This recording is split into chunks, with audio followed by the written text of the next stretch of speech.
âmes sœurs, mythe ou réalité. Donc le thème des âmes sœurs, c'est quand même un thème, je me suis dit je vais le traiter, parce que c'est un thème d'actualité, c'est un thème qu'à notre époque, on entend parler des soulmates, donc des âmes sœurs.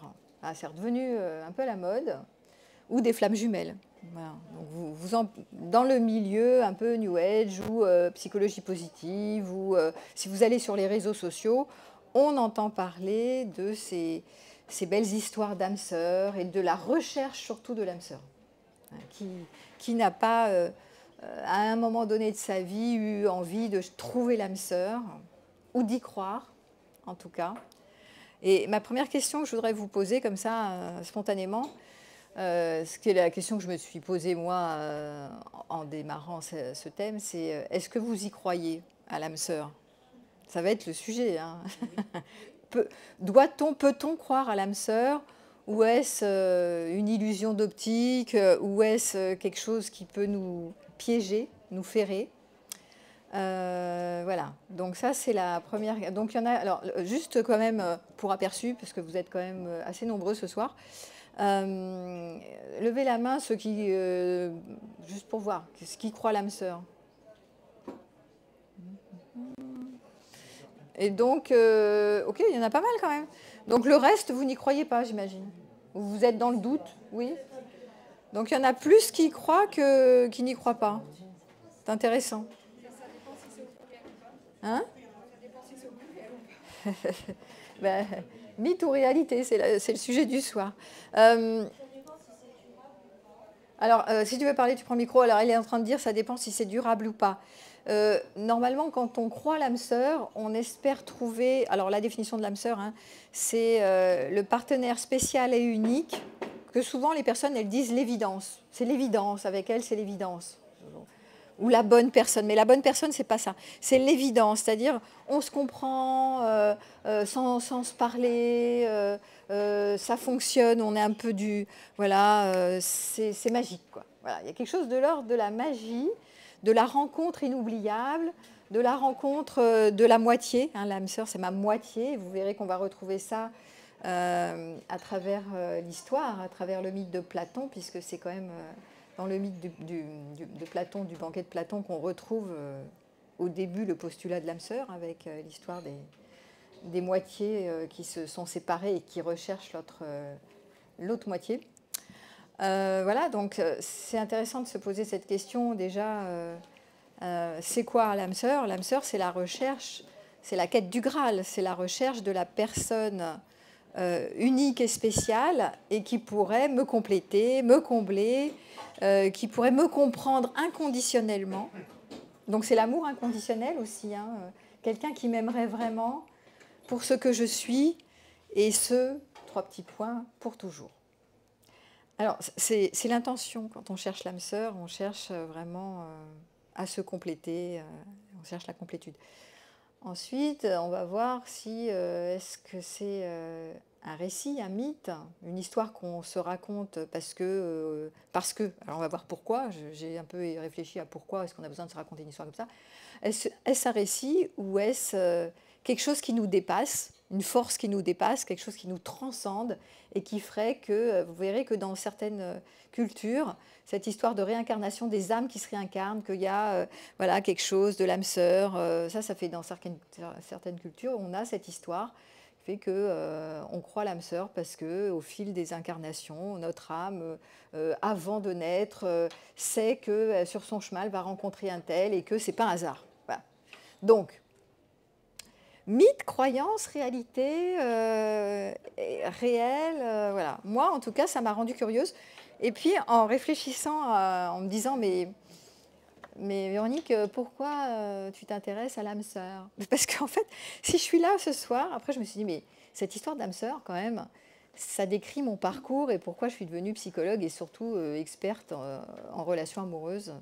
Pourquoi je me suis spécialisée dans ce domaine? Parce qu'en fait, je crois que toute ma vie, j'ai cherché cette affaire. C'était pique chaude comme 3 pommes. C'est un truc, alors je ne suis pas la seule, hein, il y en a plein dans mes patients qui me disent la même chose. Hein. C'est ma priorité, beaucoup de femmes. Hein.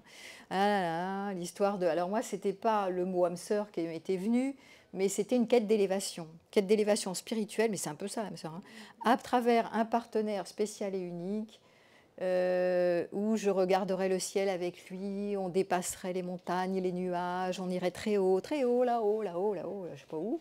Mais c'est une quête d'élévation, et en fait, c'est une quête d'amour absolu. On regarde bien.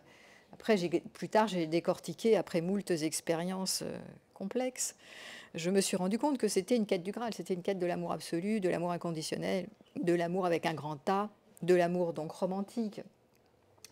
Mais voilà, et comme si j'étais singulière avec ça, enfin à l'époque, hein, je me disais oui, les autres ne sont pas comme moi je suis celle qui recherche, celle qui aime avec un grand A, celle qui cela. Mais en fait, on est tellement nombreux là-dedans, je suis redescendue de mon nuage, qui ne se sent pas singulier, différent, à chercher quelqu'un de spécial et d'unique dans une belle histoire d'amour qui serait vraiment magique et qui nous porterait, qui nous transporterait au-delà de cette dure réalité. Voilà. Bon, après, je suis redescendue à plusieurs terres, je me suis dit, je ne suis pas si singulière que ça. Et puis quand j'ai commencé à donner des consultations sur le thème de l'amour, et puis ensuite des formations et des accompagnements sur le vide affectif, etc., je me suis rendu compte qu'il y avait un paquet de femmes, un peu moins les hommes quand même, mais il y en a qui adhèrent quand même à ces histoires, enfin qui montent dans le bateau de l'amour absolu, de cette quête du Graal, de l'amour élevé, de l'amour magnifique, voilà, et qui a traversé les âges. Au final, vous allez voir que dans mon développement théorique, on va voir que le mythe de l'âme sœur a traversé les âges depuis Platon. Et dans toutes les cultures, on retrouve des notions à peu près similaires. Elles ne disent pas toutes la même chose, mais c'est à peu près du même genre. On va retrouver cette quête de se compléter par un autre que soi. Et je pense que ça arrive parce que ça existe, parce que quand on arrive sur Terre, on est avec ce sentiment de séparation.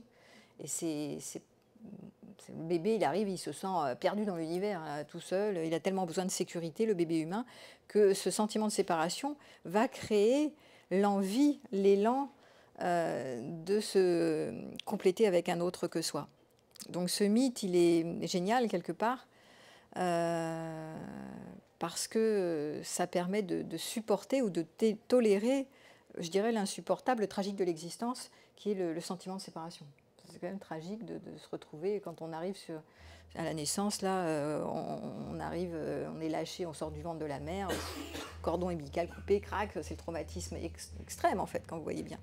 Donc, perdu dans l'univers, on ne sait pas à qui se raccrocher. Bon, même s'il y a un socle de sécurité, quand même, on sent séparé. Et donc, ce sentiment de séparation va perdurer, qui va donner naissance au sentiment de solitude, détresse. Hein.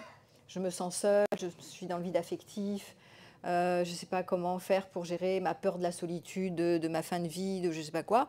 Donc, qui n'est pas avec ces problématiques de vide affectif et de vide existentiel ? C'est lié au sentiment de séparation à l'arrivée sur Terre. Donc c'est tragique, notre histoire, notre aventure, elle est à la fois magnifique et tragique. Et donc se raconter une histoire, pourquoi pas, croire, et si ça arrive, tant mieux, cette histoire d'âme sœur, en tout cas, ça permet de soutenir un réel lié au sentiment de séparation. Je vais en dire un peu plus, mais je voudrais approfondir la question 1, qui était, j'ai des questions pour vous. Est-ce que pour vous, l'idée d'âme sœur, comme j'ai donné l'intro là, est-ce que pour vous c'est une promesse d'amour profond ou un piège qui pourrait enfermer vos relations dans une illusion ? Alors, on est au cœur du sujet. Est-ce un piège ou est-ce au contraire quelque chose qui pourrait nous aider à trouver le bonheur ? Allez. Je vous invite à répondre spontanément. Qui veut répondre ? Est-ce un piège, une illusion ou une promesse d'amour ?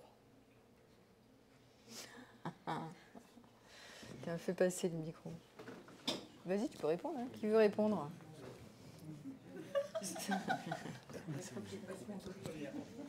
Allez.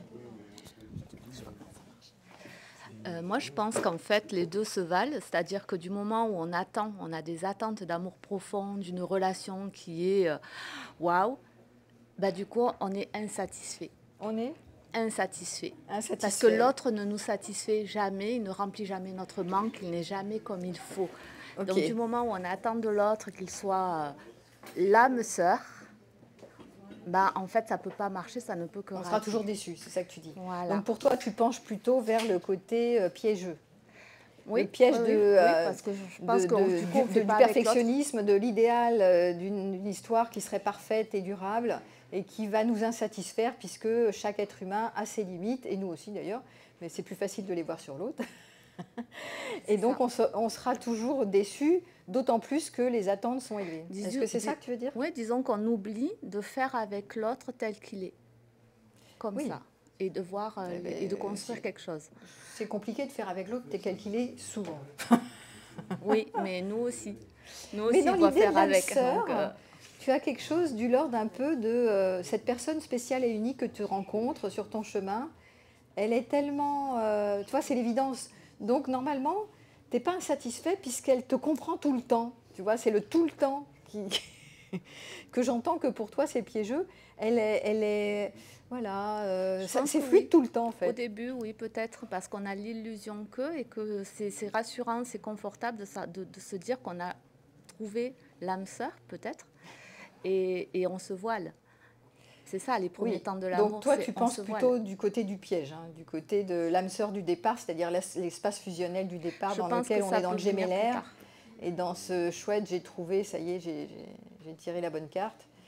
Et c'est mon âme sœur. Et puis ensuite, il y a insatisfaction, désillusion, déception. Disons que si la relation dure 30, 40 ans, peut-être que là, on peut se dire qu'on a trouvé notre âme sœur. Oui, alors ça me ferait plaisir. Est-ce que vous avez des exemples comme ça d'histoires que vous connaissez autour de vous ou vous-même? Y a-t-il un couple d'âmes sœurs qui dure depuis 30 ans, 40 ans, 20 ans et qui se sentent des âmes sœurs? Oui, vas-y, ça me ferait plaisir d'entendre un pour aller témoignage dans le même sens que vous. Moi, ça fait 40 ans que je vis avec moi-même. Et si vous voulez, tous les jours, ça me gonfle des fois d'être avec moi-même. Donc on se voile soi-même à soi-même et on est insatisfait avec soi. Donc comment on pourrait ne pas être satisfait avec l'autre et tout ça? Et je trouve que l'amour, c'est aussi, et au-delà de l'âme sœur, c'est d'accepter les défauts de l'autre et à partir de là, de les aimer. Mais se dire, l'âme sœur, c'est l'être parfait. Oui, c'est ça. Moi-même, je ne suis pas un être parfait et je me gonfle avec moi-même. Donc pardon, là vous seriez plutôt là, dans la direction qui est la même qu'en général la mienne, hein, qui suis assez pragmatique, qui est plutôt dans il y a des attentes élevées, c'est la quête de l'amour absolu, et donc la réalité n'est pas en accord avec cet idéal. Et donc forcément, ça va être cause d'insatisfaction, voire chronique. Et parfois même, ça peut même donner naissance au profil l'herbe est plus verte ailleurs, un peu adolescent comme ça. Voilà, je rencontre quelqu'un, c'est le grand amour, et puis après quelques temps, je suis déçue et je pars sur la prochaine qui serait plus verte ailleurs. Oui, alors oui, je vois que ça réagit là-bas. Merci de faire passer le micro.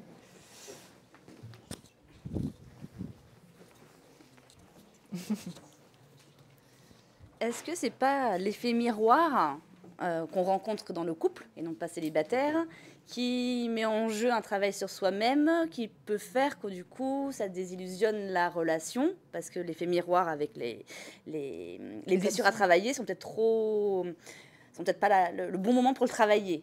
Peut-être. Quand tu rencontres ton âme sœur, enfin quand tu te dis que je raconte après la phase de fusion, on est face à face à justement à l'effet miroir de choses qui nous contrarient, et que si on n'est pas prêt en tout cas à travailler sur soi, ben ça peut à ce moment-là. Oui, ben c'est l'aventure du couple là, que tu décris. Ouais. Le couple va activer des blessures du passé. Oui. Forcément, c'est le terrain parfait pour rejouer les blessures du passé. Après, est-ce que... je sais, si vous avez des témoignages d'âmes sœurs qui perdurent 20 ans, 30 ans, là, et qui arrivent à rester des âmes sœurs, enfin des âmes sœurs, c'est-à-dire des personnes qui s'accordent en fait, hein, tout en travaillant sur leurs blessures du passé et en pouvant, comme il a dit, tout à fait justement, de pouvoir accepter, d'aimer, je ne sais pas, en tout cas accepter les défauts de l'autre, parce que les aimer, les glorifier, je ne sais pas, mais en tout cas que ça passe, quoi. Que ce ne soit pas vecteur de séparation ou de reproches incessants, déjà c'est pas mal. Voilà, alors, normalement, l'attachement, pour répondre quand même, l'attachement durable, c'est-à-dire quand on arrête de s'extasier sur un idéal, et sur un fantasme donc, et qu'il y a une compétence de chacun des partenaires à vouloir gérer les crises en s'introspectant, en renégociant, en faisant peut-être un travail des fois de thérapie ou pas, hein, mais en se posant des questions et en prenant sa responsabilité, ça facilite ce travail de chemin durable et d'acceptation des défauts de l'autre. Et possiblement peut-être je dirais de vivre une possibilité d'histoire d'âme sœur dans le réel. Tu vois, parce que voilà, après il y a des histoires très fortes et très intenses, hein, il y a des rencontres, c'est vrai. Si vous avez eu l'occasion de faire des belles rencontres, des rencontres un peu inoubliables, je dis souvent, elles ne sont pas toutes faites pour durer, mais on peut rencontrer des âmes sœurs ou des personnes avec qui on accroche vraiment de manière très forte, comme des histoires de coups de foudre en fait. Mais ça peut être bref, et on ne va pas forcément faire un couple avec tout le monde. On ne va pas faire un couple c'est le quotidien, un couple on le voit, c'est un investissement de temps. On ne va pas faire un couple avec toutes les personnes qu'on rencontre avec qui ça match, parce que sinon c'est pas possible. Bon, donc j'entends pas, là, vous êtes quand même assez en contact avec la réalité. J'ai pas entendu quelqu'un qui disait oui, c'est une promesse de bonheur. Et des fois dans le public, il y en a un, ceux qui sont addicts on va enlever le mot addict, c'est pas joli.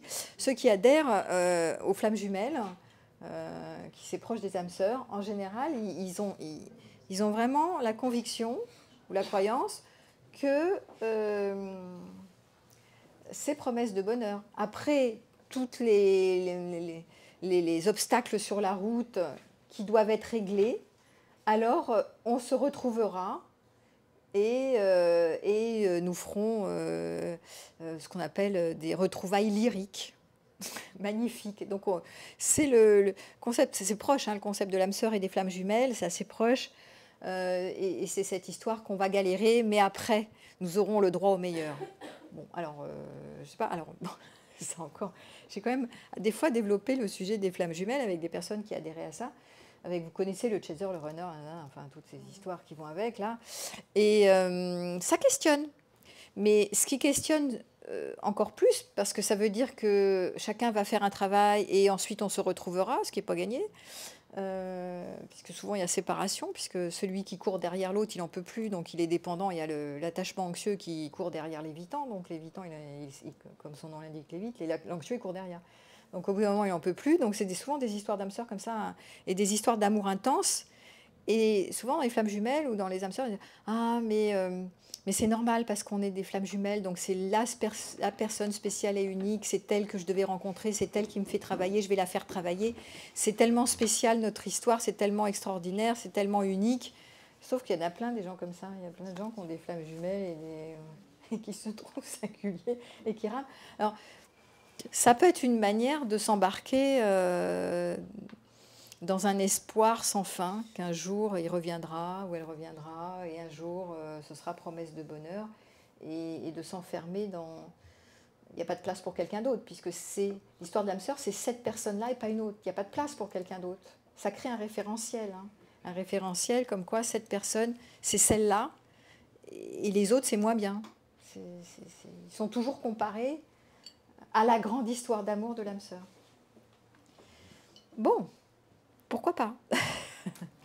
Alors je vais avancer un peu. Ah oui, autre question que j'avais à vous faire réfléchir. À l'heure des applis de rencontre, parce que là quand même, maintenant on est beaucoup la plupart des gens sont sur les applis, et du choix illimité du coup, est-ce que parler d'âme sœur a encore du sens? Parce que ça questionne, parce qu'aujourd'hui ces histoires d'applis font que les algorithmes nous permettent de rencontrer des gens avec qui on est compatible. Donc normalement, l'âme sœur. C'est ce qu'ils cherchent en tout cas, c'est ce qu'ils nous vendent. Ils nous vendent de la beauté, de la compatibilité, c'est ce qu'ils cherchent à nous vendre. Alors, à cette époque-là, justement, est-ce que ça fait sens de parler d'histoire d'âme sœur, ou c'est pas un peu marketing, quoi? C'est pas un peu, voilà. C'est pas pour un public un peu neuneux qui veut y croire et qui qui a envie d'y croire. Moi, je le dis un peu de façon un peu radicale. Et voilà, et qui va un peu s'agiter là-dessus. Et pourquoi pas? Je veux dire, pourquoi pas? Mais après, moi, je trouve intéressant de faire des expériences dans la vie et de voir ce que ça donne. Et après coup, Voilà, de s'impliquer totalement et après de voir qu'est-ce que ça donne dans le réel. Mais pourquoi pas? Mais c'est vrai que dans cette histoire des sites de rencontres, où les gens s'inscrivent, et il y a parfois des compatibilités, et du coup, mais comme il y a l'abondance des choix, du coup, je rencontre une nana qui a l'air d'être mon âme sœur, mais il y en a d'autres là sur le marché, sur l'étalage, et donc du coup, est-ce que c'est vraiment elle, ou est-ce que c'est pas celle là-bas qui pourrait être encore plus mon âme sœur, puisque c'est une personne spéciale unique. Donc, je ne sais pas, je ne sais plus, est-ce que c'est la bonne ou pas la bonne, la vraie âme sœur ou pas la vraie, parce que je me sens bien avec elle. Mais j'en ai plein des comme ça, hein, des gens qui viennent me consulter avec des histoires comme ça. C'est vraiment fréquent. Et donc, avoir tellement de possibilités de fréquenter la bonne personne, du coup, ils choisissent plus rien. Voilà. Ils choisissent pas grand-chose, ou c'est des choix par défaut. Et le choix par défaut, j'ai choisi celle-là parce que, mais je sais toujours pas si c'est la bonne, et ce sera peut-être une autre que je ne connais pas et que je dois continuer de quêter. Et ces histoires d'âme sœur, c'est ça. Hein. Je dois continuer de quêter de manière incessante la personne qui serait mon âme sœur et qui serait la véritable bonne personne. Le grand amour de ma vie, celui avec qui je vais vraiment faire la rencontre. Hein, on voit la rencontre, la bonne personne, la révélation. Alors, et donc, on a vu que ça pouvait parler d'insatisfaction. Vous êtes nombreux sur l'âme sœur ce soir, c'est impressionnant. Ah, vous êtes trompé de salle? C'est pas grave. Alors, je suis sûre que dans la salle ou dans le public, vous avez déjà fait des rencontres inoubliables d'âme sœur. Enfin, pas d'âme sœur. Pression d'avoir rencontré l'âme sœur. Je suis sûre. Moi, ça m'est arrivé, donc il n'y a pas de raison que ça ne vous ait pas arrivé. Pression que c'est votre âme sœur, que c'est l'évidence, que c'est votre grand amour, que c'est vraiment elle et pas une autre, etc. Alors, est-ce que ça partait? Interrogez-vous. Moi, c'est ça la question. À partir de quel endroit ça partait de vous? À l'époque, si vous êtes encore dedans, vous êtes encore dedans, mais à l'époque, vous étiez dans cette affaire de « je crois l'âme sœur ». À partir de quel endroit? L'envie d'y croire. D'où ça part l'envie d'y croire? Est-ce que c'est la question que je me suis posée. Moi, je me suis dit, à l'époque, soit je me faisais un récit pour... aujourd'hui, on sait que dans les neurosciences, en fait, on passe son temps à se faire des récits, des histoires, les croyances, c'est ça. On passe notre temps dans les récits pour stabiliser l'incertitude du réel. Parce que le réel est complètement incertain. Et donc, c'est hyper anxiogène. Donc, il va falloir se créer, se produire des histoires dans notre tête, et des histoires collectives. Ici, c'est un mythe collectif, le mythe de l'âme sœur, pour pouvoir gérer l'incertitude du réel, qui est le sentiment de séparation et la peur de finir seul plus tard. Donc, de rencontrer le grand amour et de vivre avec, ça permet de stabiliser l'incertitude du réel. Ça va nous coller un sentiment de sécurité. Si je rencontre la moitié de moi-même qui serait parfaite, alors je suis en sécurité sur Terre, je ne suis plus séparée, je suis comblée. Et c'est un récit. Alors oui, quelqu'un veut parler. Je veux bien que vous fassiez passer le micro. Je ne sais pas où il est passé. Merci. Est-ce que... Attends, juste je vérifie que je l'ai bien branché. Oui, c'est parfait.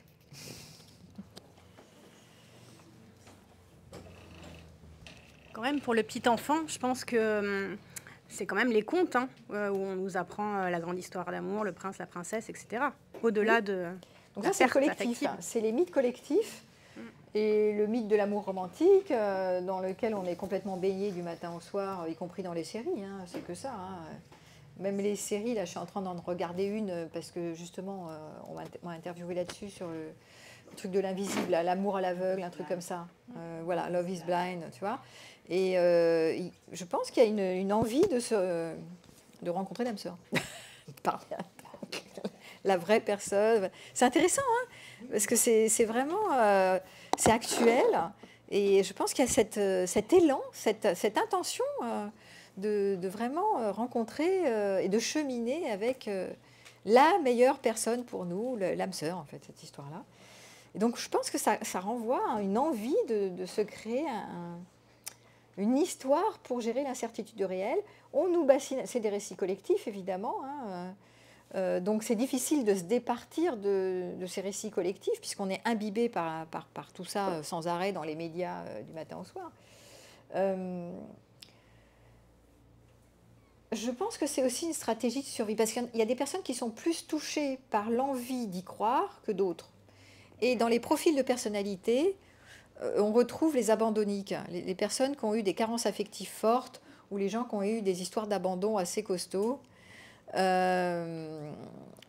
C'est pas drôle, parce que c'est quand même tragique, c'est vrai. Et du coup, elles sont plus concernées par l'envie d'y croire que ceux qui ont eu... qui ne sont pas sur ce thème, en fait. Il y a des personnes qui sont plus sur par exemple, sur la reconnaissance sociale. Leur problème, c'est d'être reconnu socialement, de trouver une place dans la société, voilà, ou d'être un héros, par exemple. Et donc, l'histoire de l'âme sœur, ça ne va pas les sensibiliser, c'est pas le thème. Et donc, des profils de personnalités qui vraiment adhèrent et qui adhèrent et adorent cette histoire du love affair, c'est pas tout le monde. Il y a un certain type de profil, et j'ai remarqué que c'était plutôt les gens qui ont eu des grosses carences affectives et des problématiques à l'abandon. Et qui recherchent l'âme sœur, comme ça, qui se disent si un jour je pouvais trouver, enfin, en termes de stratégie de survie, celui ou celle qui va réparer mon enfance. C'est-à-dire la petite personne en moi qui n'a pas reçu ce dont elle avait eu besoin, qu'elle aurait eu besoin, et qui passe son temps à chercher, un jour viendra, ce que je n'ai pas eu. Et ça sera sous la forme de l'âme sœur, probablement. Enfin, c'est l'idée, c'est la quête du Graal. Hein. Voilà. Donc, c'est une stratégie de survie. Le problème, c'est que quand c'est une stratégie de survie, c'est contre-productif. Toutes les stratégies de survie, à l'âge adulte, sont contre-productives, parce que c'est exactement l'inverse qui va nous arriver. Ce qu'on espère le plus, peut-être on va le rencontrer, mais comme quelqu'un l'a dit tout à l'heure, enfin, je me suis dit, ben on sera complètement insatisfait ou déçu parce que l'autre ne sera jamais à la hauteur de nos attentes. Tôt ou tard, il finira soit par nous abandonner, soit par mourir, soit par, je sais pas quoi, en désirer un autre, ou, enfin bref, ou être pénible. Bon, voilà. Donc, ça sera jamais pour toujours cette histoire de prince charmant.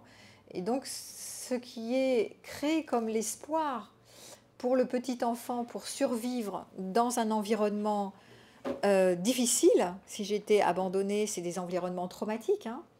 Donc, ce qui m'a permis de m'en sortir à l'époque fait qu'aujourd'hui, c'est contre-productif parce que je vais ramer avec des histoires d'amour intenses. La quête de l'âme sœur, c'est des histoires d'amour intenses, hein, c'est passionnel, mais frictionnel souvent. Et souvent avec des abîmes. Hein. Il y a des gens qui vont vraiment prendre cher dans des histoires d'amour passionnel, d'âme sœur comme ça, ou de flammes jumelles. Mais des fois, alors, est-ce que ça fait du bien d'y adhérer? C'est la question. Est-ce que ça fait du bien d'y adhérer ou pas? Si c'est vraiment pour souffrir énormément, on peut se poser la question, est-ce que le récit que je me raconte autour de ma flamme jumelle, est-ce que ça me fait du bien ou ça ne me fait pas du bien? Est-ce que c'est tenu sur l'espoir qui fait vivre, qui m'a permis de soutenir mon passé? Quand j'étais petit, je m'en suis sortie grâce à l'espoir de rencontrer une fois la bonne personne qui va m'aimer inconditionnellement. Est-ce que c'est toujours le même espoir qui est là et qui me fait croire à la flamme jumelle au moment où on sort de la fusion avec la fameuse flamme jumelle ou l'âme sœur et que c'est le bordel? Parce que les histoires de flammes jumelles, en général, c'est catastrophique. Hein. Au début, ils souffrent. Hein.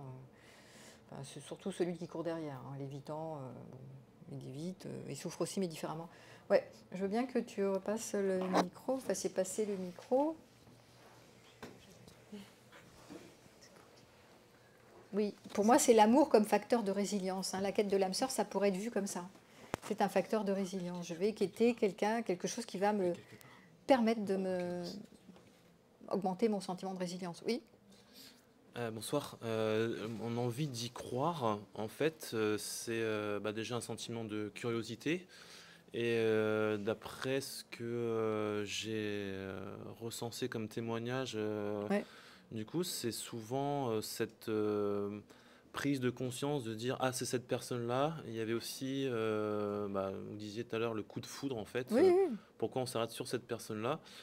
Et aussi, ça s'apparente un peu comme les jumeaux, en fait. Oui, les jumeaux perdus. Oui, les jumeaux, voilà, en fait, qui sont, par exemple, qui ressentent ce que l'autre peut ressentir malgré qu'ils ne soient pas du tout dans la même pièce. C'était peut-être pas là au début, mais c'était ce qu'on a. Mais c'est bien de le décrire comme ça, parce que c'est ça. Et... C'est la personne, c'est l'évidence. Elle me reconnaît, elle sent ce que je sens. Elle pense comme moi. On est du même, en fait, on est du gémellaire, ce que j'ai dit. Hein. Après, et aussi, j'avais un témoignage aussi que c'était d'une personne qui avait des demi-frères, mais qui avait comment dire, ouais, c'est ça, des demi-frères, mais qu'elle n'avait jamais rencontrés. Et en fait, elle était dans une soirée, et lors de cette soirée, en fait, elle rencontre par hasard, en fait, cette personne, en fait, elle va le voir et elle lui dit, est-ce que tu n'aurais pas... Enfin, elle va le voir, elle lui dit, est-ce que ton père s'appelle un tel? Et la personne dit, bah oui, comment tu sais et tout machin. Mais en fait, parce qu'il y avait comme une espèce de reconnaissance un peu des cellules à l'intérieur du corps, en fait, qui reconnaissent comme ça. Mais c'est du coup, pour répondre à la question... Là, c'est magique, là, c'est plus énergétique ou... je sais pas comment c'est expliquer, une ouais, force qui nous dépasse, quoi. C'est le côté transcendant, ouais. les ondes invisibles qui font qu'on se reconnaît. Alors voilà, bah, ça c'est... Pourquoi pas, je veux dire... Enfin, c'est ce qui me donne envie d'y croire. Bon, après, moi, Oui, oui, mais je me suis questionnée, je me suis dit, moi, il y a une partie de moi qui aime bien la magie, qui aime bien croire à tout ce qui est ésotérique. J'aime bien le côté médiumnique, je me suis intéressée beaucoup aux histoires de NDE, là, des trucs de mort imminente, est-ce qu'on parle avec les défunts, enfin tous les trucs un peu comme ça. Hier, j'écoutais le podcast de Natacha Scalestramé, là, qui avait fait un truc sur ne plus jamais finir seul. Et donc là, son idée, c'était de se connecter son guide. Et donc, ton guide spirituel est une force en toi qui va t'aider à faire des bons choix. Enfin, bon, c'est toujours un peu cette idée-là, quoi. C'est quelque chose qui nous transcende et c'est ça, l'âme sœur, c'est aussi ça. On peut adhérer aux âmes sœurs avec cette croyance-là, pourquoi pas, hein, qui est, on ne peut pas tout vérifier, mais il y a des choses qui nous dépassent, et il y a des forces qui nous guident, et voilà, donc on est guidé par quelqu'un qui est notre âme sœur, et c'est cette personne-là, et elle est sur notre chemin, et c'est pas une autre, et c'est la personne avec un grand A. Voilà, hein. Pourquoi pas? Pourquoi pas? Moi, je ne donne pas de réponse, je dis ça interroge. Après, interrogez-vous. Voilà. Après, moi, je retombe toujours un peu sur terre, parce que je suis assez pragmatique. Donc, je me dis, bon, des fois, si c'est pour se prendre les pieds dedans et souffrir pendant des lustres avec ces biais cognitifs, parce qu'il y a des biais cognitifs aussi là-dedans. Par exemple, tu ressens ce que je sens, tu me sens mieux que n'importe qui d'autre. C'est un biais qui s'appelle la lecture de pensée. Donc, parce qu'il ne sent pas ce que je sens, il n'est pas moi.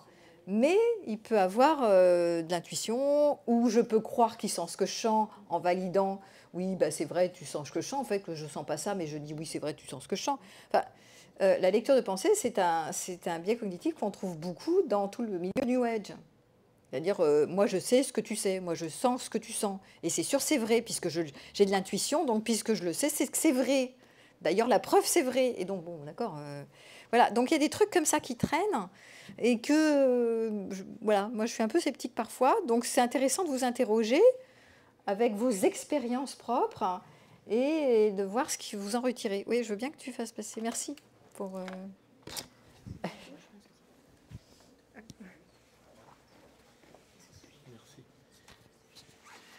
Oui, j'avais... Je passerai après. Pardon. Non, c'est pas grave. Non, vas-y, pas de souci.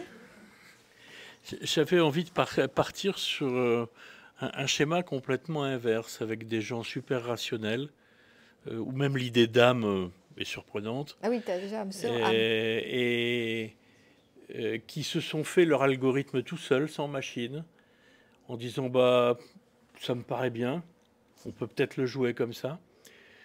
Et puis ça marche. Et puis ça marche assez longtemps. Et puis ça s'enrichit. Et avec le temps, ça ne deviendra pas une âme sœur, puisque ce n'est pas à ça qu'on adhère. Mais on est en mesure de réviser le passé, de le relire en se le réattribuant d'une autre façon. De se dire 10 ans après, là on est vraiment passé pas loin de la catastrophe. Et toi tu l'avais pas vu. Ah c'est vrai, je l'avais pas vu. Et on finit par avoir non pas l'âme sœur, mais une profondeur de champ qui permet d'aller jusqu'aux 30 ans. Là, tu décris la différence entre l'histoire passion, l'histoire coup de foudre et l'attachement durable. Oui. Donc l'attachement durable, c'est ce que décrivent ceux qui vivent l'attachement durable. C'est effectivement, on fait avec le réel, on aime le réel. Oui. Et on est capable de le réécrire. On le réécrit. Déjà, on est bourré de faux souvenirs. Parce oui. Déjà, on réécrit sans arrêt. On crée des récits. Hein, et on n'a pas des souvenirs. On a tous des souvenirs teintés.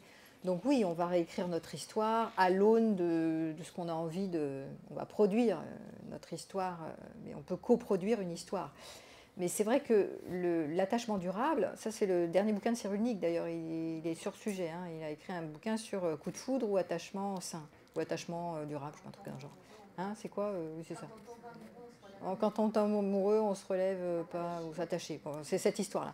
Mais il parle de ça. Et donc, quand il décrit l'attachement durable, c'est ça. C'est pas quelque chose d'idéalisé, c'est pas une histoire de coup de foudre qui dure le temps que ça dure et qui n'est pas fait pour durer, qui crée des shoots à l'intensité, à la passion, parce que c'est des shoots à l'intensité, à la dopamine, à tout ce que tu veux. Mais ça ne permet pas de faire face au réel. Et souvent, l'histoire de l'âme sœur, c'est aussi pour moi une manière d'échapper au réel. Tu vois, parce que le réel, souvent, c'est dur, quoi, c'est inconfortable. Il y a les hauts et les bas. Il y a le tragique de l'existence. Et il y a des fois on s'oriente vers la gratitude, vers la distraction, vers l'amour, vers tout ce qu'on veut, parce que c'est pas toujours confortable. Il y a des épreuves, il y a des moments rudes, quoi. Donc autant mettre de la psychologie positive, autant s'orienter sur les ressources, autant s'orienter sur la gratitude, mais à un moment donné, à force de s'orienter sur de la psychologie positive et des trucs comme ça, on finit par se raconter des récits un peu utopiques. Voilà, la grande histoire d'amour, mon histoire d'amour, l'amour absolu. Mais moi, je l'ai fait tellement, j'en suis pris les pieds dedans, donc je connais par cœur. Mais c'était beau de rêver, c'était élégant, c'était romantique, c'était esthétique. Voilà, c'était esthétique, c'est poétique. Mais peut-être qu'il faut réserver ça aux poètes. Et que dans le côté, le réel, aimer le réel, c'est une tâche beaucoup plus difficile que d'aimer le rêve, que d'adhérer à son rêve, qui est une production, qui est une histoire qu'on a envie de se raconter, parce que la vie n'est pas toujours facile. Je pense que c'est quelque chose de compliqué d'aimer le réel. C'est pas un truc, c'est pas plus facile de s'enorgueillir d'histoires d'amour et de lire, d'écouter des belles histoires d'amour dans les films, les machins, tout ça, parce qu'on a envie de s'identifier aux héros et aux héroïnes. Donc c'est séduisant. C'est vrai que c'est très séduisant ça me fait marrer. C'est séduisant cette histoire d'âme sœur, de collection Harlequin, de tout ça, c'est chouette, quoi. Ça fait rêver, quoi. C'est l'amour romantique, mais voilà. Et c'est vrai que quand on en a marre de notre journée fatigante, on a envie d'échapper au réel. Et alors après, jusqu'où cette adhérence à cette quête peut nous faire du bien ou du mal. Et il y a des moments, pourquoi pas, ça peut être... Parce que ne plus croire en rien, c'est être désabusé, ce qui est malsain. Vous êtes complètement désabusé, vous allez rencontrer plus personne, vous restez froid là, derrière votre écran. Non, vous n'êtes plus sur le terrain. Donc, ça serait dommageable.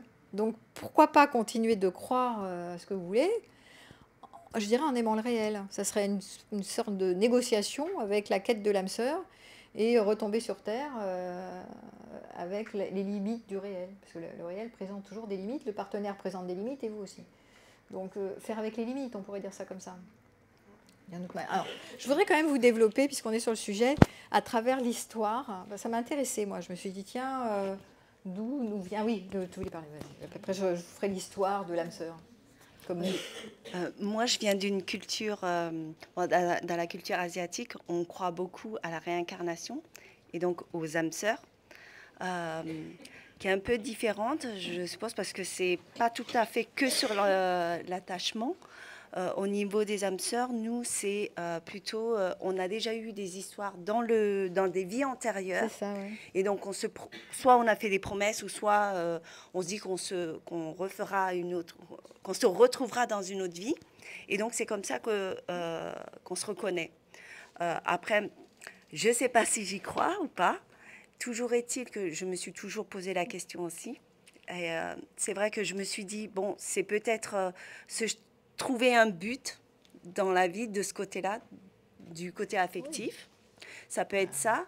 Mais je pense que, enfin, moi, d'après moi, voilà, pour que ce soit une âme sœur, il faut vraiment qu'il y ait déjà eu des vécus antérieurs. Antérieurs. Encore faudrait-il Voilà. croire à la réincarnation, ça c'est un postulat de base déjà. Voilà, donc ça fait partie de se dire celui-là, il est sur, ou celle-là, elle est sur mon parcours parce que il y a quelque chose, on se reconnaît parce qu'il y a un truc pas terminé ou mal terminé, ou souvent c'est un machin qui s'est... Parce qu'en fait, quand il y a une connexion, même quand on ne connaît pas la personne, on le sent tout de suite. On l'a jamais vu, voilà, on l'a jamais vu, on ne la connaît pas. Et pourtant, il y a une énergie, enfin quelque chose qui nous connecte tous les deux, à deux personnes, à deux âmes. C'est pour ça qu'on dit des âmes sœurs, parce que la connexion se fait au niveau de l'âme et non physiquement ou non aux émotions ou par un autre pilier. Mais voilà, quand on dit âme sœur, c'est vraiment une connexion d'âme à âme et qu'il y a déjà un vécu dans le passé. Oui, ça c'est dans cette culture, oui, dans la tradition hindouiste aussi. Voilà, très asiatique. Ouais. Après, je me suis posé la question, je me suis dit, mais dans ce cas-là, parce que si c'est une connexion, parce que nous sommes tous sensibles, évidemment, il y a des empathes, mais justement les empathes, parce que souvent, eux, ils ressentent tout, comme vous disiez tout à l'heure, ils ressentent tout, ils se connectent très facilement aux personnes. Et je me suis dit, mais peut-être que c'est plus les empathes qui ressentent ça finalement. Ouais. Je me suis posé la même question. Et moi, étant empathe également, je me suis posé la question et je me suis analysée. Et je me suis observée aussi et je me suis dit non, c'est pas que le fait d'être empathe, parce que même en étant empathe, on peut se connecter à n'importe qui, à tout le monde, et on peut ressentir la personne profondément, mais la connexion n'est pas la même. C'est différent. En fait, oui, c'est beaucoup plus profond. Et malgré qu'on peut savoir qui pense quoi, qui veut quoi, ben, l'âme sœur, on n'a pas besoin de cette connexion. Enfin, je ne sais pas comment expliquer, mais en fait, il faut le vivre. Oui, c'est pour ça que je dis faites des expériences, mais c'est bien de témoigner, parce que c'est vrai que c'est des connexions très singulières et particulières. Voilà, mais après, il faut rester, il faut avoir les pieds sur terre aussi, parce qu'une âme sœur, ça ne veut pas dire que c'est la seule dans toute une vie. Non, parce que des âmes sœurs, il peut y en avoir plusieurs dans une vie. Ouais, ça c'est aujourd'hui, c'est le propos actuel. Voilà, il peut y en avoir plusieurs actuels aujourd'hui. Et puis finalement, dans le fond, quand on regarde bien, la vraie âme sœur, c'est soi-même, tout simplement. Et on est toujours à la recherche de cette moitié que nous refoulons tous et que nous recherchons finalement. Oui, ce que tu rejoins, ce que je disais au tout début. Ouais. Ensuite, je voulais dire des trucs sur il y a certains profils qui sont très fusionnels. Par exemple, dans l'énéagramme, vous avez le 4 dans l'énéagramme, le tragico-romantique, entre autres, hein, et d'autres profils qui sont extrêmement fusionnels et donc qui sont fans de cette histoire d'âme sœur et qui vont embarquer plus facilement que d'autres. Quelqu'un qui est beaucoup plus ermite, il ne va rien embarquer du tout, ça ne va pas lui plaire du tout, 3 minutes et demie. Mais quelqu'un qui est vraiment... J'ai dit dans les traits de personnalité, il y a des gens qui embarquent, mais parce qu'ils adorent. En fait, ils sont déjà. C'est pas qu'une histoire d'empathie, c'est qu'ils sont très fusionnels et qu'ils ont envie. Ils sont très rêveurs aussi, très mélodramatiques, très attachants, très attachés, très tout de tout partout. Mais donc après, ces profils-là, ils sont bons pour l'âme sœur. Oui, mais après, il y a âme sœur et il y a dépendance.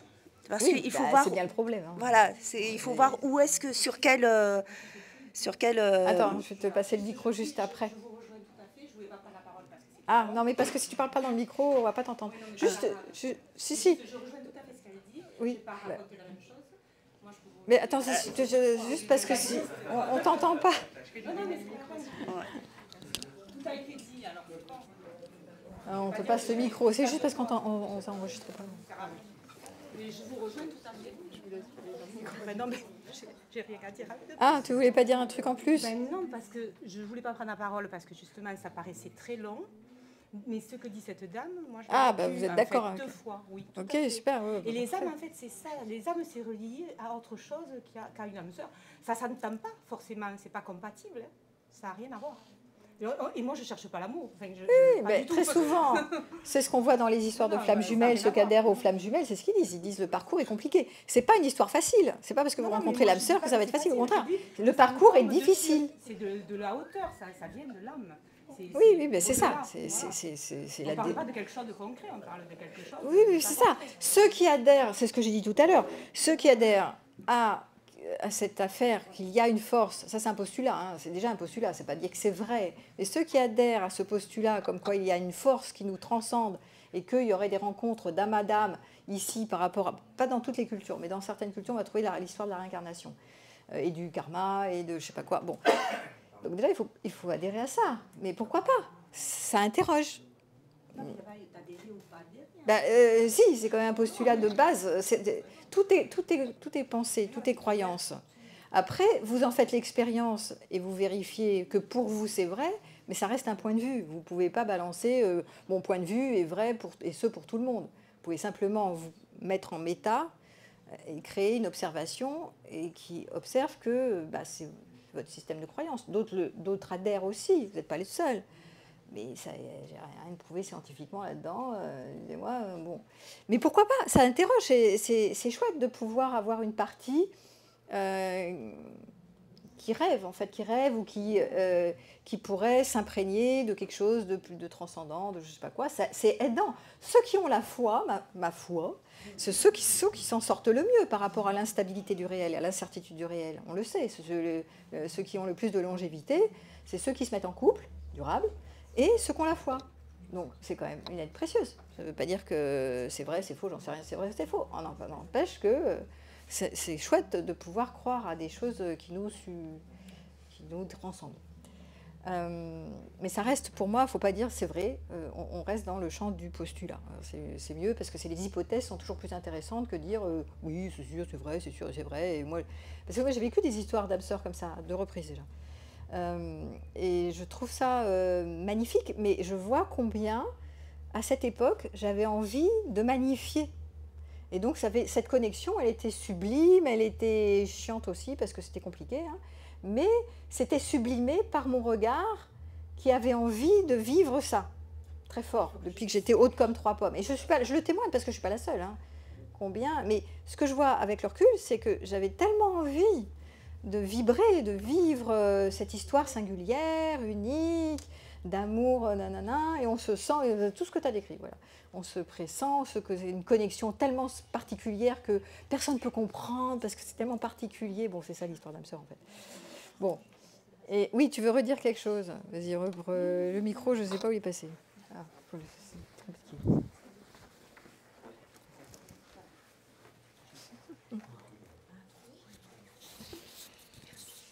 Non, juste pour dire qu'en fait, qu'on y croit ou qu'on n'y croit pas, il faut juste vivre, expérimenter. Parce que la vie, c'est fait pour expérimenter. Exactement. Et il ne faut pas attendre juste de vivre la vie avec les âmes sœurs. Les âmes sœurs, de toute façon... les rencontres sont faites pour être vécues, voilà, pour moi. Toutes les rencontres sont bonnes. Et il faut vivre, tout simplement. Et ça, c'est le plus beau. Donc, pas attendre... voilà, même si on tombe sur notre âme sœur, même si moi, par exemple, j'y crois, mais je me dis, je ne vais pas m'arrêter à l'âme sœur. Voilà, très bien. Voilà. C'est ce que je dis tout le temps, descendez sur le terrain et après vous verrez. Après, quand vous vous fracassez, c'est pas grave, les crises sont salutaires. Sauf si vous mourrez dedans, mais si vous ne mourrez pas, ça vous permet de piger des trucs. Voilà, moi je passe mon temps à avoir des personnes qui sont dans des séparations douloureuses, des trucs horribles, des histoires d'âmes sœurs qui chutent, en fait, dans des abîmes. Je ne vois pas les gens qui vont bien. Et donc, au final, il y a de la souffrance, mais après l'épreuve, il y a un cadeau. Il y a une compréhension de ce pourquoi j'ai chuté, qui est très intéressante, ma foi, qui permet d'arrêter d'avancer, d'évoluer, d'arrêter de faire toujours pareil, de répéter les mêmes histoires. Donc c'est quand même intéressant, d'où les intérêts d'expérimenter. Bon, après, c'est bien d'avoir un peu plus de lucidité. Alors, je vais quand même parler maintenant de l'histoire des âmes sœurs. Alors d'abord, c'était la Grèce antique, c'est le mythe d'Aristophane dans le banquet de Platon au IVe siècle avant Jésus-Christ. Un peu vieux. Donc 4 bras, 4 jambes, 4 têtes. Et Zeus, il va se faire attaquer par eux. on va les couper en deux, il y a 2 bras, 2 jambes, une tête, et comme on va les couper en deux, ils ont perdu leur moitié d'eux-mêmes par punition des dieux, donc ils se sentent incomplets. Et d'où la notion de tomber amoureux, parce que tomber, c'est lui, c'est elle, et c'est personne d'autre. Voilà, donc c'est cette histoire que les humains, autrefois, étaient des êtres doubles, homme-homme, femme-femme, homme-femme, avec 4 bras, 4 jambes et 2 visages. Et Zeus les aurait jaloux, les aurait coupés en deux, et c'est ça l'histoire. Et depuis, chaque moitié est à la recherche de son autre moitié, son âme sœur, pour retrouver l'unité perdue. Donc c'est la première grande origine littéraire du mythe de l'âme sœur. Donc on voit ici la complétude, hein. Je cherche à me compléter, je suis la moitié, je suis une moitié. Donc ça parle de la nostalgie du paradis perdu, de l'unité perdue. On arrive, on sort du 1, on va dans la séparation, on fait du 2. Et ça c'est la quête de ce paradis perdu. Bon, et c'est pour ça que c'est poétique, je trouve ça très poétique. Alors, dans les traditions religieuses, on va retrouver, dans la tradition juive, dans la Kabbale, on trouve l'idée que chaque âme a une partenaire céleste prédestinée. En yiddish, on l'appelle destinée, hein, le bachert. Et chacun aurait un partenaire choisi par Dieu, déterminé 40 jours avant la conception, selon certaines traditions. Vous allez voir que dans pratiquement toutes les traditions ésotériques, on retrouve cette affaire de l'âme sœur. Dans le christianisme médiéval et romantique, on voit l'émergence du mariage sacré et plus tard l'idée de l'amour romantique unique et providentiel. Avant le christianisme médiéval et romantique, il n'y avait pas ça. Hein. Voilà, c'était des arrangements économiques, d'ailleurs c'était que l'aristocratie qui avait des histoires d'amour, les autres n'avaient pas d'histoire d'amour. Ouais. C'était pas du tout le truc du mariage sacré, le mariage sublimé n'existait pas hein, pendant des siècles. Hein.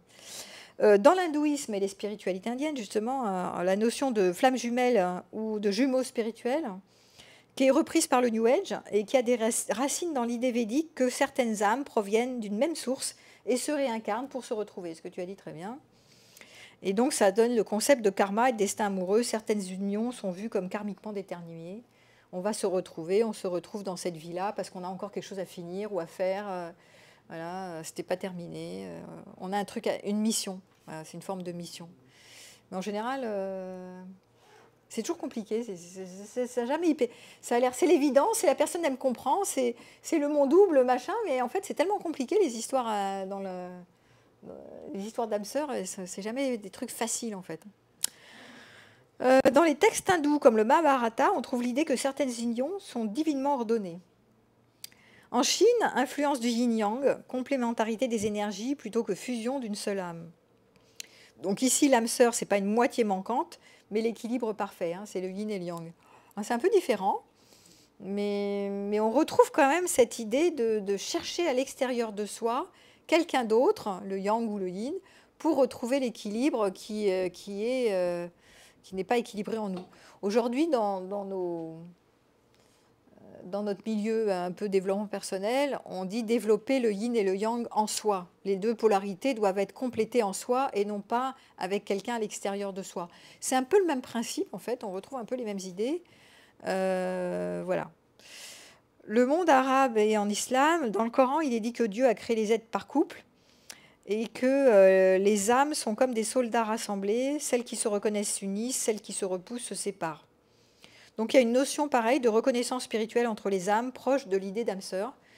Et le mariage est vu comme le qadar, donc le destin écrit par Dieu. C'est proche, hein, c'est pas tout à fait l'histoire de l'âme sœur, mais on retrouve quand même une intention, une destinée, quelque chose qui nous pousserait à rencontrer quelqu'un, voilà, et que c'est Dieu qui ordonne ça. C'est pas, voilà, c'est encore une histoire de la rencontre, quoi. Dans les cultures africaines, beaucoup de traditions africaines parlent d'esprits jumeaux ou de destins liés.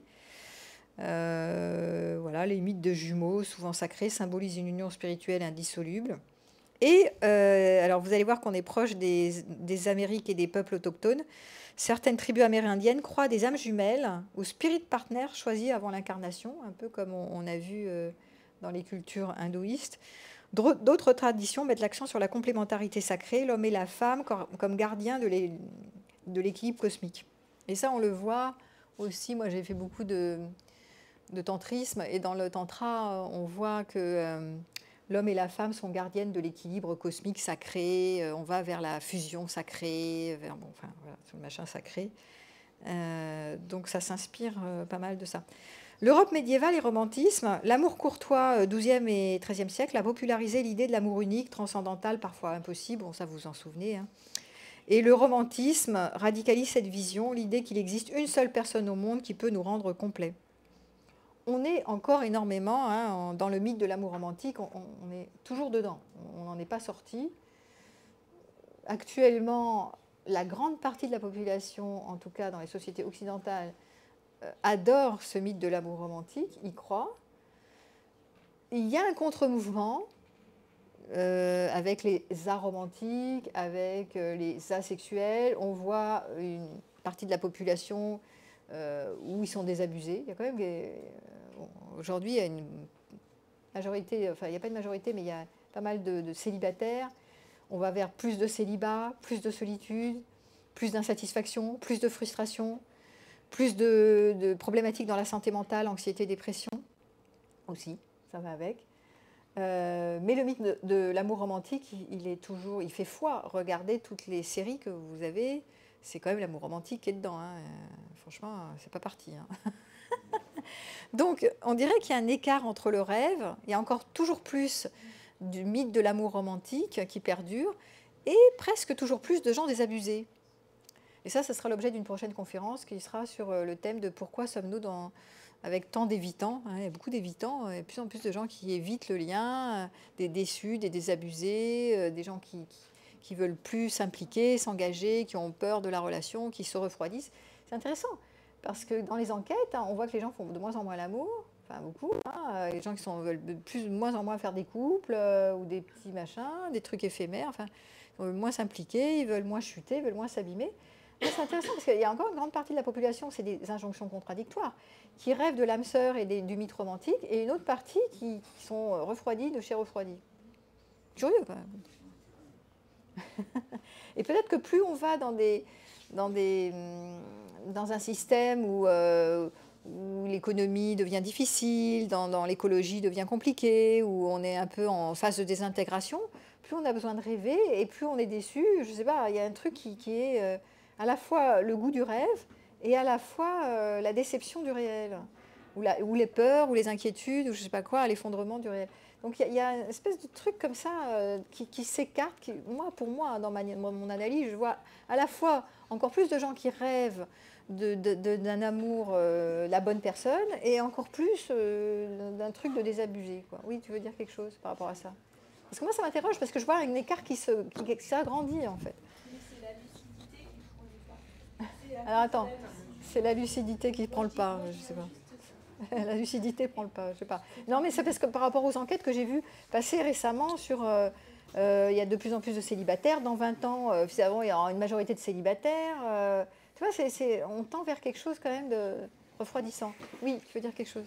Oui, alors je vais prendre la parole pour les asexués. Pas que je le sois, hein, que les choses soient claires, mais là, vous liez les âmes sœurs au sexe. En tout cas, ce que j'ai pu entendre. Les âmes sœurs ou avec une sexualité, on pourrait être âme sœur et pas avoir de sexualité. Donc les asexués pourraient être... non, mais parce que vous disiez aujourd'hui, tout à fait. Il y a de plus en plus de personnes qui ne font pas l'amour et tout ça, mais c'est pas pour autant qu'ils ne pourraient pas être avec leur propre âme sœur. Oui, voilà. Tu as raison. Oui, non, il n'y a pas que du tout. Oui, tout à fait. D'ailleurs, c'est mon vécu. Je suis avec une âme sœur et c'est romantique. donc tu vois que... Bon, si je me crois à l'histoire de l'âme sœur, je dirais ça comme ça aujourd'hui, ce serait mon vécu.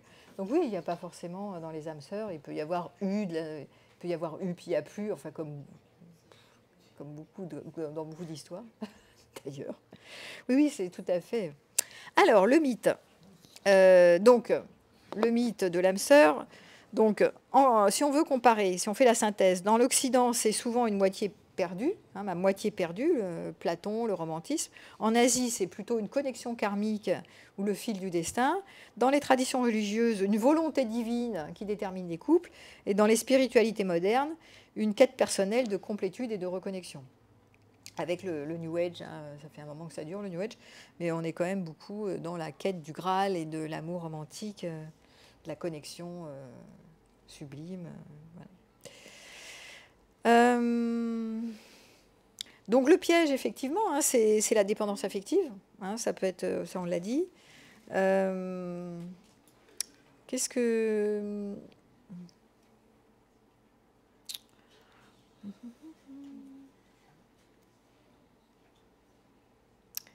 Ouais, j'avais écouté aussi une interview de Bernard Weber, que j'aime bien, là, qui est écrivain, qui disait, lui, il y croit beaucoup. Hein. Donc, il disait qu'il y a des familles d'âmes comme ça, et qu'on se reconnaît de notre famille d'âmes. Voilà. Alors, je sais pas si... Voilà. Et donc, il y a des âmes sœurs et des familles d'âmes. Et quand on est en contact avec notre âme sœur, on a le sentiment que cette personne fait partie de notre famille d'âmes, que elle est censée nous ressourcer quand même. L'âme sœur, elle n'est pas censée nous plomber, elle est censée nous ressourcer. Hein. Si ce n'est pas le cas, je ne suis pas sûre que ça soit très utile de continuer à croire l'âme sœur. Donc, voilà. Mais ça veut dire qu'on a quelque chose... Dans l'histoire, ce qu'il disait, c'est on a quelque chose à faire avec elle. Voilà, on a quelque chose à faire, il faut qu'on vive quelque chose. Et je pense que, comme tu l'as dit, moi, je te rejoins en disant, si vous y croyez, que vous sentez que vous avez quelque chose à faire, faites-le. Voilà. Puis après, si vous cassez la gueule, c'est pas grave, vous viendrez me voir. Ou d'autres thérapeutes. Bon, il sera toujours temps d'analyser ce qui s'est passé. Mais voilà. Mais moi, ça m'intéresse quand même de voir ceux qui sont passés dans des histoires d'âmes sœurs. Et comment vous êtes sortis, comment vous en êtes sortis, quoi. Est-ce que vous en êtes sortis? Est-ce que vous êtes toujours dedans? Où vous en êtes? Bon, ça serait intéressant d'avoir vos commentaires. Ce qui va être difficile avec les histoires d'âmes sœurs, comme c'est votre métier, c'est que vous n'allez pas supporter la perte de l'autre. Il ne faut pas le perdre. Donc c'est des inséparables, un peu comme chez les perruches. Donc le coup, oui, c'est vrai, le coup de l'âme sœur, c'est que si vous le rencontrez, vous n'allez pas vraiment y survivre.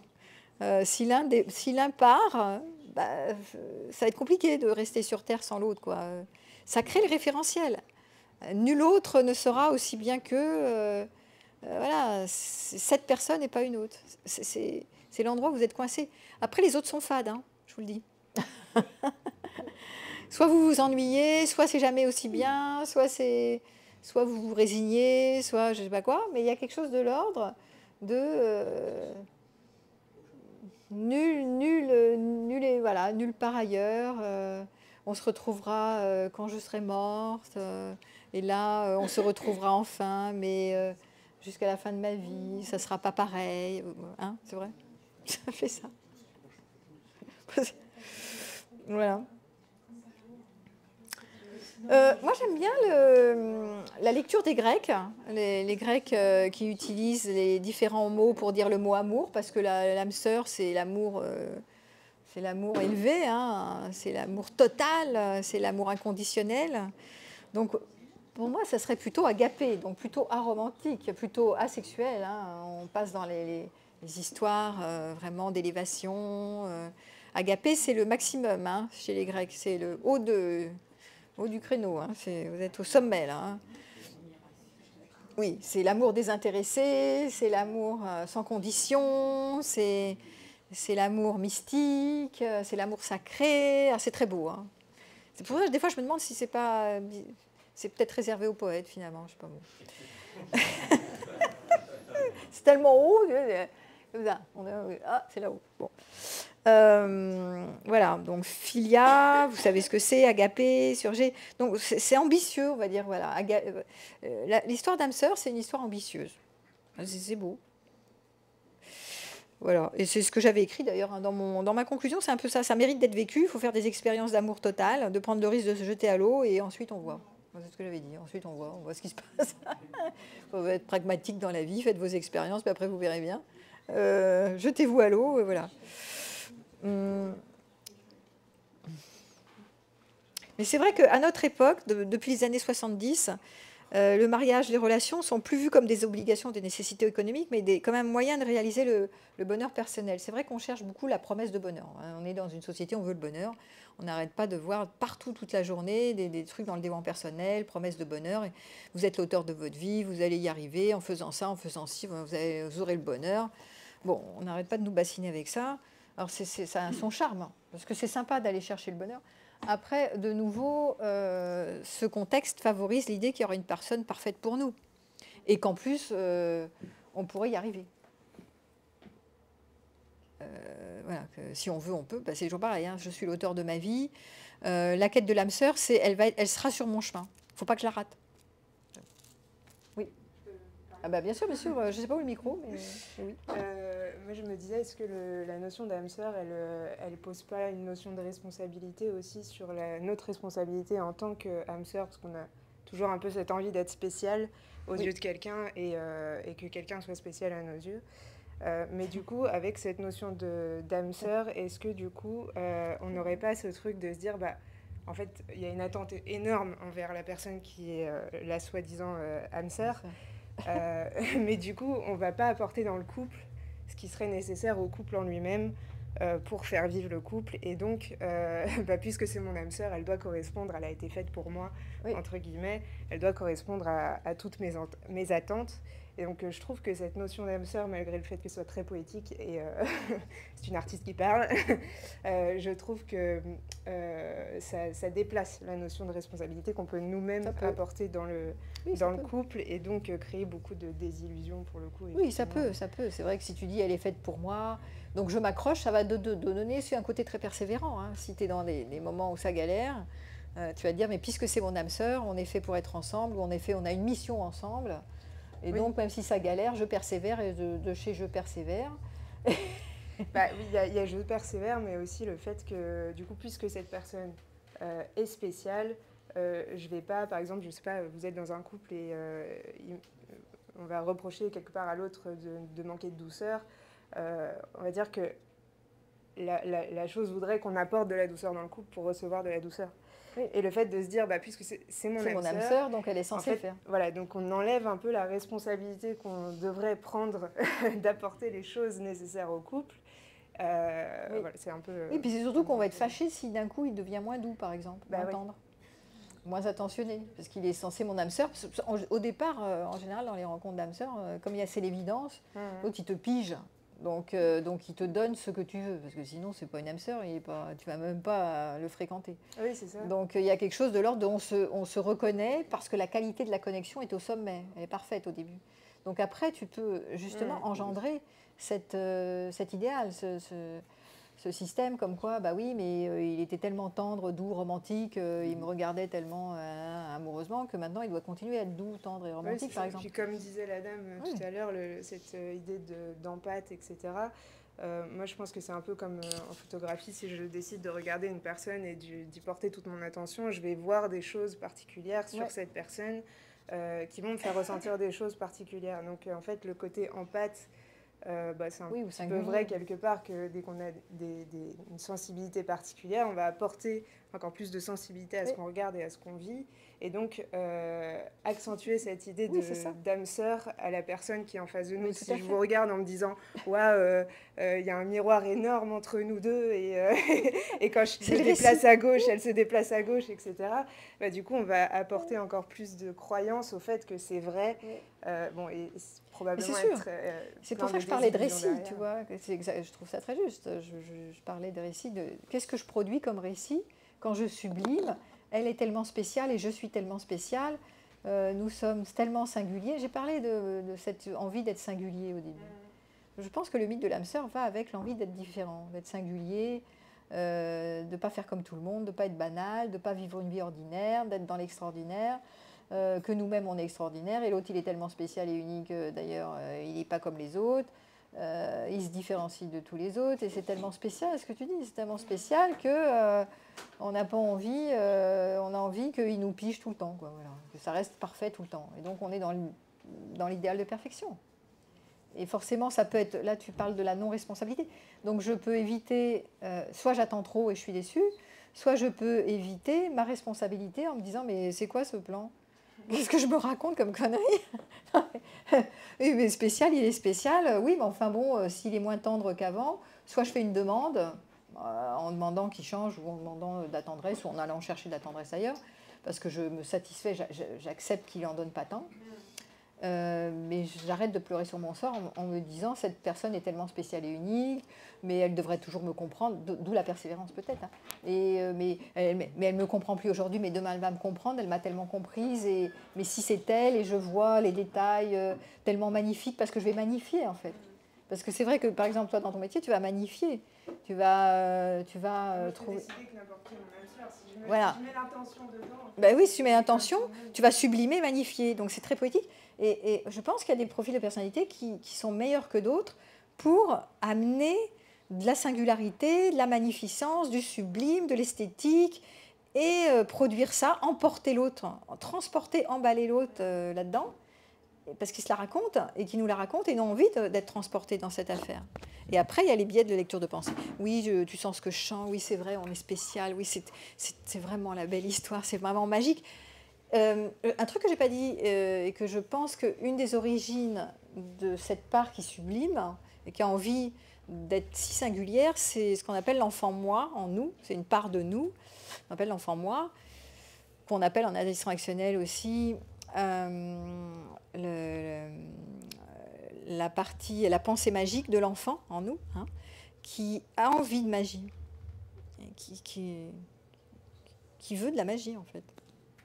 Et tout petit, on est là-dedans, hein, on est dans l'émerveillement, dans la magie, on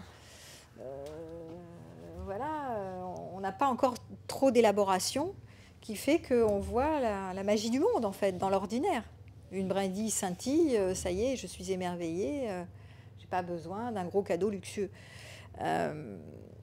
Bon, et cette partie en nous, alors je termine avec ça, cette part qui est en nous, qui est la part de l'enfant, la pensée magique en nous, et je pense que tant qu'on est sur Terre, elle peut gouverner, elle peut être au rendez-vous, et parfois nous emporter parce qu'on a envie de ça, on rêve de ce truc-là.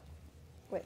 Oui, alors c'est un petit peu décalé là du coup, mais ce que vous venez de décrire comme mécanisme par rapport à ce qu'on pourrait dire l'évidence, etc., et tout ce que vous avez déplié, finalement, on n'a pas besoin de croire en l'âme sœur pour que ça se passe. La rencontre, et selon notre structure, selon notre éducation, selon notre vécu, la rencontre va tout simplement produire ça. Et ce sont des événements de corps qui vont produire effectivement cette illusion que l'autre est waouh, qu'il est, et qu'il va pouvoir m'apporter ça. Et on n'a pas besoin de croire en l'âme sœur pour rentrer dans ce mécanisme-là. Tout à fait, mais si tu y crois, ça te rajoute du sublime. Oui, voilà, ça, c'est et ça te rajoute une histoire, on va persévérer parce qu'on a un truc à faire ensemble. Il ne faut pas lâcher l'affaire. Ou alors si on se lâche parce qu'il y en a un des deux qui rompt, on va se retrouver. Parce qu'il faut et si on ne se retrouve pas ici, on se retrouvera quand on sera mort. Ça veut dire que tu as signé un pacte de mariage, et ce jusqu'à la fin de tes jours, et ce pour l'éternité, d'accord ? Il faut l'entendre, ça. Oui, sauf que quand il y a rupture, ça chute. Qui a signé, toi ? Je vois beaucoup de personnes comme ça, j'en faisais partie, hein. J'ai signé comme ça, mais de mois à mois, où j'avais signé avec, comme tu sais, dans les ados, là. Alors on signe les liens du sang, là, et hop, on signe notre belle histoire d'amour, on se tatoue, là, on se fait des tatouages, des machins, des trucs comme ça. C'est toi, c'est moi, c'est nous, et ce pour l'éternité. Donc il faut faire attention, parce que ces contrats que vous avez produits, qui ne sont pas des contrats de mariage, mais ce sont des contrats de mariage produits dans votre tête, c'est votre récit. Donc, ils sont actés dans votre tête. Ils sont actés, et ce, jusqu'à l'éternité. Que l'autre soit là, qu'il soit mort, qu'il soit pas mort, qu'il vous ait fait les pires galères, qu'il soit remis avec une autre nana, qu'il soit n'importe quoi, on s'en fout. C'est votre âme sœur, et donc vous allez galérer, et vous allez partir avec. Et à la fin de votre vie, on va vous interroger, vous direz... Oui, j'ai rencontré l'amour, je n'ai pas regretté. Mais vous serez passé peut-être à côté d'autres plans. Vous avez connu un bel amour, une belle histoire d'amour, mais qui reste seul à la fin de sa vie, c'est vous. Bon, voilà, par exemple. Donc, ça, la chute est terrible. C'est important de voir jusqu'où vous signez des trucs que peut-être vous vous êtes récités, mais il y a longtemps. Et est-ce que vous avez vu que vous êtes embarqué dans une histoire que vous avez produite ? Ou pas ? Mais ça ne veut pas dire, effectivement, comme tu le dis si bien, les rencontres magiques se font. Il y a des accordages qui se font. On n'a pas besoin de croire à la quête de l'âme sœur. Ceux qui croient à la quête de l'âme sœur et à l'amour absolu vont rajouter une couche. Et 3 couches même. Alors, c'est joli, parce que c'est à côté esthétique. J'aime bien les machins esthétiques. C'est élevé, tu regardes les yeux dans le ciel, ah, c'est beau. On va regarder c'est beau, c'est magnifique. Quoi. C'est élevé, quoi, c'est beau. Mais jusqu'où ça te sert, en fait? Jusqu'où ça te dessert ou jusqu'où ça te sert? Aujourd'hui, il y a 2 directions. Hein. Il y a 2 visions des relations. Il y a la vision romantique, hein, la théorie de la destinée romantique. L'idée que les couples sont destinés, qu'il y a un bon partenaire, la bonne personne. Et puis, il y a la théorie du travail de la relation, qui est une autre direction. Et l'idée que les relations durables, ce que tu disais, sont basées sur les efforts, l'adaptation, l'acceptation, la communication. Enfin, c'est un travail, quoi. C'est pas l'actualisation des blessures, de l'introspection. Enfin, c'est pas un machin comme ça, magique, quoi. Donc, il y a 2 visions qui sont séparées, qui sont distinctes. Elles sont intéressantes. Elles sont juste différentes. Donc, selon où vous créchez, vous êtes dans un camp ou dans l'autre camp. Oui, vas-y. C'est juste pour dire qu'il y a quand même une 3e voie entre les deux. C'est bien. Moi, qui me semble évidente, après, je ne veux pas parler personnellement ou pas, mais qui me semble évidente, c'est... Ah, c'est dans le... Carrément. Bon, non, parce que c'est tout simplement avoir l'espoir, avoir la foi, tout en étant sans s'illusionner et tomber dans l'illusion, dans les masques, comme on disait peut-être tout à l'heure, en se présentant sur son meilleur jour. Mieux, rien ne vaut l'authenticité. Je veux dire, ça plaît pas, mais voilà. Parce que tout cet épisode là, dont vous avez parlé sur les masques, se mettre sur son meilleur jour, bon, tout ça, ça paraît complètement... oui, voilà. Tu pourrais faire une négociation. Ouais. Et après, voilà, la 3e voie entre les deux me paraît oui. C'est personnel, hein, la meilleure, où on prend le temps d'apprendre à se connaître, où on prend le temps d'approfondir, parce que maintenant, dans ce monde-là, ça rejoint un peu ce qu'on disait sur Internet, où ça slide et non-stop et peut passer. C'est de la non-constance, c'est de la superficialité, c'est un manque de profondeur qu'il y a en général... qu'on retrouve un peu en général chez les gens, en général. Manque de profondeur et manque de constance. Avec les histoires d'âme sœur, tu es dans la profondeur directe. Hein, oui, mais voilà, donc autant... et oui, donc il y a quand même des choses qui sont importantes. La lucidité, la communication, prendre le temps et pas s'embarquer aveuglément. Voilà, donc c'est la 3e voie. Oui, ce serait dans la voie de la négociation, une voie du milieu. Voilà. Pourquoi pas? Voilà. Alors, pourquoi pas? Une voie de la sagesse, une voie du milieu. Why not, hein, ça pourrait être une conclusion. Autre idée qui est plutôt une critique actuelle, qui pourrait être que les gens qui croient à l'âme sœur, et notamment sur les sites de rencontres, et je sais pas si je l'ai déjà dit, mais dès les premiers signes de conflit, c'est plus la bonne personne, c'est pas mon âme sœur, donc voilà, donc virer, plutôt qu'il y a des choses à travailler. Et on va prendre un peu de temps pour se connaître, tu vois. Et les gens qui croient à l'âme sœur, ils peuvent être... Et moi, je l'entends, hein, j'ai eu un homme il n'y a pas longtemps dans ma patientèle qui me disait, mais moi, je l'adore et tout, elle est super et tout, mais c'est pas l'évidence. Je cherche l'évidence, l'évidence, c'est ça. Hein. Je cherche l'évidence. Et donc, il était sur 3 plans à la fois. Et du coup, il est devenu coach en machin de site de rencontre, tellement qu'il se fait des plans. Mais il joue super chou, j'adore. Hein. Alors vas-y, redis ce que tu veux. Je disais, Attends, compliqué. Oui, ça marche. Oui, je disais simplement qu'on ne pouvait pas trouver son âme sœur sur Internet, parce que, comme vous dites, c'est une évidence. Donc il faut voir la personne. Oui, bah après tu la vois dans le visuel, oui, mais dans un bar. Oui, d'accord. Là, bon, tu vas la voir à la sortie, tu lui pour parles. Moi, c'est pas parti mon kiki sur l'âme sœur. Sur Internet, l'âme sœur. Oui, mais non, mais attends, dans l'exemple de ce patient là, qui est adorable par ailleurs, hein, donc il fait des dates, comme il est mignon, il en voit plein. Donc voilà, donc il les voit, il descend sur le terrain, il les voit les filles. Il couche avec, il fait une histoire, il démarre une histoire, mais il cherche toujours l'évidence. Et c'est le problème des sites de rencontre, que je disais un peu, parce que si c'est pas la nana parfaite, eh ben voilà. Et souvent les histoires de personnes parfaites, ça va aussi avec une personne qui est mystérieuse, qui dit pas tout, qui nous fait, voilà, qui est un peu évitant, qui est un peu détaché, un peu mystérieux, quoi, voilà. Ça fait courir derrière, ça met en émoi. Ça nous rend accro, ça. Les gens qui sont des livres ouverts et qui disent, mais moi je veux m'engager, mais moi voilà, j'en suis là dans ma vie, ouais, bon, voilà, bof. Vaut mieux être Adjani que... C'est vrai, en plus c'est bête, hein, franchement on est contradictoire, on est complexe. Voilà.